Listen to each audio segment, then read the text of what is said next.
Simple soup time. It's a little bit of work, it's a little bit of chopping and prepping, but there's no cooking, which makes it wonderful. Who I am is Butch Milbrand. What I do for a living is grow grapes, oversee the winery. The cooking part is a release. Be able to prepare a dish and people enjoy it. My second passion is aviation. My third passion is motorcycles. Have you checked the oven? I can smell I your need pavlova. I need to check that. Excuse me.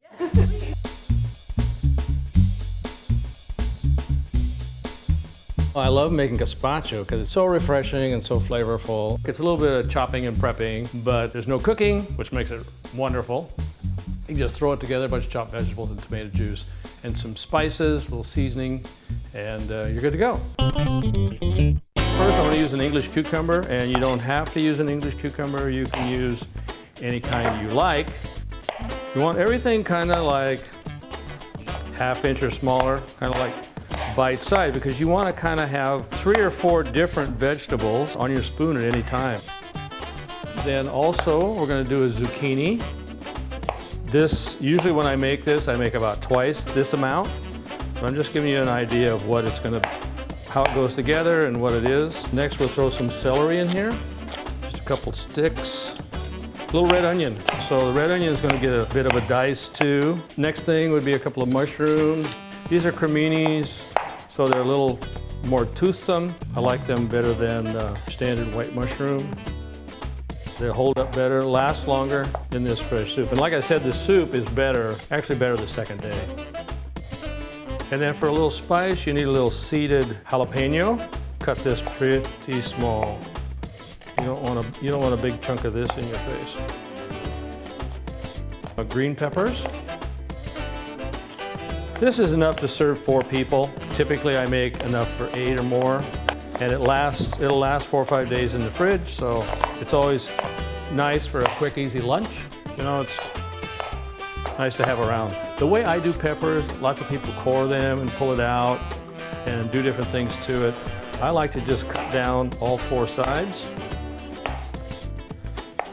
cut the end off, throw this away. All done, you got nice clean peppers here to work with. Now yellow pepper, we're getting some color in there, it's not just green and white. You smash some garlic and then just mince it up. You can take it to another step if you want, just keep mincing it. Something I do for salad dressings is I'll take garlic down to this size, then I'll add some salt, about whatever you're going to put in the dish anyway. And then just smash it and work it with the knife, and the salt will help cut the garlic up as it smashes it, kind of macerates it, and you can get it really down to just a paste. And if you're making a salad dressing and want to have garlic in it, this is a nice way to do it because it just fully incorporates into the salad dressing, and it flavors the salad dressing like in 15 minutes. It has that full garlic flavor right then. So there you go, garlic paste. One other thing I like to add is some black olives. Again, color. It's a Spanish soup by origin, and you know, olives are from Spain. I like to cut them in half. They don't get away from you that way. And then add a little lime juice. And you could use the juice of a whole lime if you wish. And then just cover these vegetables with tomato juice until you think it's like soup consistency. So it's about there. Also balsamic vinegar. Couple tablespoons. Worcestershire sauce, again a couple, maybe 2 teaspoons. And then maybe a ¼ cup of olive oil.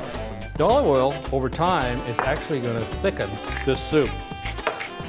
We're going to add the tomatoes now. Roma tomatoes, they're just nice and firm. I choose to seed them a little bit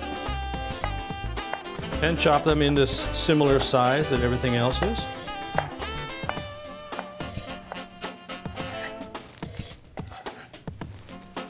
There, get it all together. See, and you have a little bite of everything. You can taste the tomato, the cucumber, the zucchini, the olive, the onion. It's all there for your tooth to find. So now we're going to prepare to go with the gazpacho. I like to skewer shrimp and put over the top, so we're going to start with some shrimp. So the first thing to do is add some butter to your saute pan. Seafood always likes to be cooked in butter. It just adds something to seafood. And then a little white wine, and here we have some Milbrand 2014 Chardonnay that we'll add to the pan. just enough to give those shrimp something to swim in. Then we'll add some garlic powder. It's the easiest way to do it. Try to keep this simple. This is simple stuff. And then for a little seasoning to make it interesting, we'll add some just Italian seasoning. Everybody has some of that at home. Sprinkle a little of that in there. Give that a little swirl. Turn that heat down a little bit before all the wine evaporates. And then add some shrimp. So these are frozen. I peeled them, but I left the tails on, so you got something to grasp when you're eating them. Can't make it too easy for people. You see, it just takes a second for them to turn pink on that side. Oh, maybe I'm gonna use the tongs. My fingers are gonna turn pink on that side if I keep doing that. And about the time I get these all turned over, the first ones are gonna be done. And it smells so good with that garlic. So we'll let these just finish, and we'll put them in this bowl, let them come to room temperature, then we'll skewer them, and they'll be ready to serve over the top of the delicious gazpacho.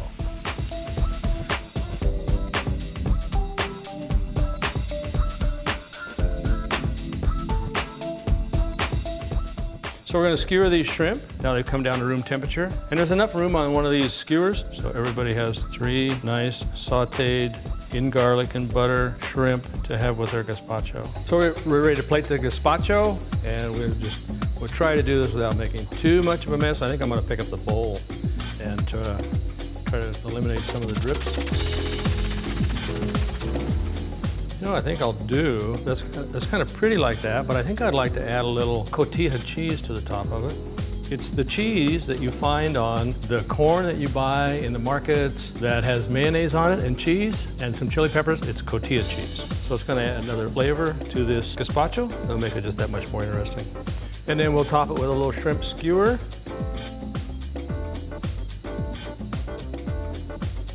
And on the other. There. We're ready to eat.